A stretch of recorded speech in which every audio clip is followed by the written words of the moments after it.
A few moments later. Assalamualaikum warahmatullahi wabarakatuh. Kami dari kelompok 36 akan mempresentasikan tentang Zainu to Cyberbullying. Sebelum itu, izinkan kami memperkenalkan diri. Nama saya Salsabila Sobaharsan, umur 15 tahun, lahir di Tulungagung 8 Juli 2004. Dan saya Haifa Kamila Putri Heliansa, umur 15 tahun, tempat tanggal lahir Tulungagung 27 September 2004. Pendahuluan. Bullying adalah tindakan negatif yang dilakukan oleh orang lain secara terus-menerus atau berulang. Tindakan ini kerap kali menyebabkan korban tidak berdaya. Di sini kita akan membahas 4 topik, yaitu apa itu cyberbullying? apa dampak cyberbullying pada korban, Bagaimana cara mengatasi cyberbullying? dan apa saja contoh cyberbullying.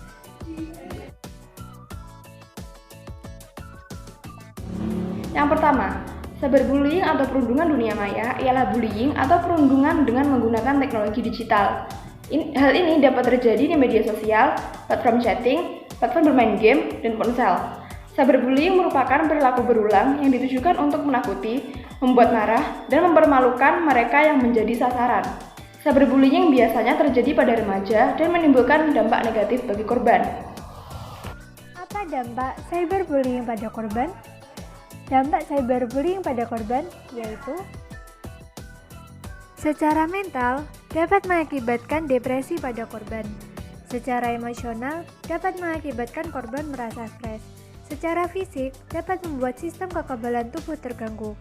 Bahkan, pada kasus ekstrim, cyberbullying dapat mengakibatkan korban mengakhiri hidupnya sendiri. Bagaimana cara mengatasi cyberbullying?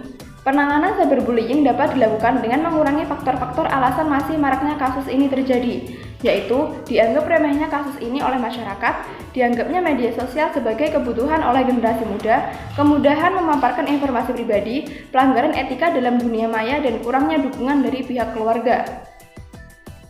Apabila orang yang kita kenal mengalami cyberbullying, kita tidak boleh menyepelekan masalahnya. Dan yang terakhir adalah, apa saja contoh dari cyberbullying? Contoh cyberbullying dapat kita lihat pada kolom komentar akun-akun public figure. Cyberbullying biasanya berupa hate comment atau ujaran kebencian, body shaming atau penghinaan terhadap fisik seseorang, menghina hobi, dan menghina ras mereka. Contoh-contoh kasus cyberbullying. Yang pertama adalah Hana Kimura. Hana Kimura merupakan pegulat Jepang yang memiliki darah Indonesia dan berusia 22 tahun. Pada hari Sabtu, tanggal 23 Mei 2020, Hana Kimura ditemukan meninggal dunia lantaran bunuh diri.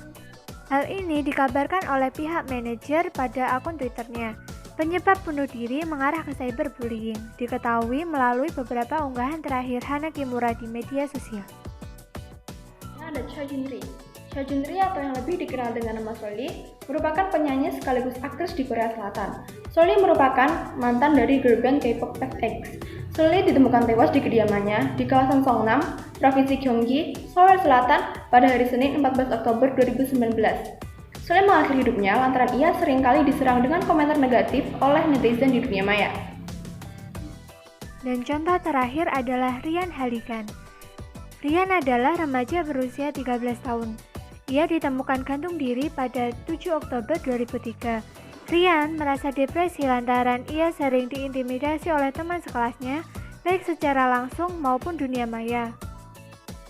Dari keseluruhan hal tersebut, dapat kami simpulkan bahwa cyberbullying dapat mengakibatkan korban mengalami berbagai dampak negatif. Sebagai pengguna media sosial, kita harus berhati-hati dalam memberi komentar terhadap karya orang lain dan jangan memposting sesuatu yang dapat membuat seseorang atau suatu golongan merasa tersinggung. Cyberbullying dapat membuat korban tertekan secara mental maupun emosional. Cyberbullying dapat mempengaruhi kehidupan sosial korban. penanganan cyberbullying memerlukan kerjasama berbagai pihak yang bersangkutan. Penggunaan media sosial harus disertai dengan kesadaran etika dan ketentuan media sosial. Kasus cyberbullying bukanlah suatu hal yang dapat disepelekan. Perlu adanya kesadaran sejak dini tentang etika bermain media sosial untuk mencegah maraknya kasus ini terjadi. Orang tua sepatutnya memberikan pemahaman risiko bermain media sosial. Sekian dari presentasi kami berdua. Kurang lebihnya mohon dimaafkan. Wassalamualaikum warahmatullahi wabarakatuh.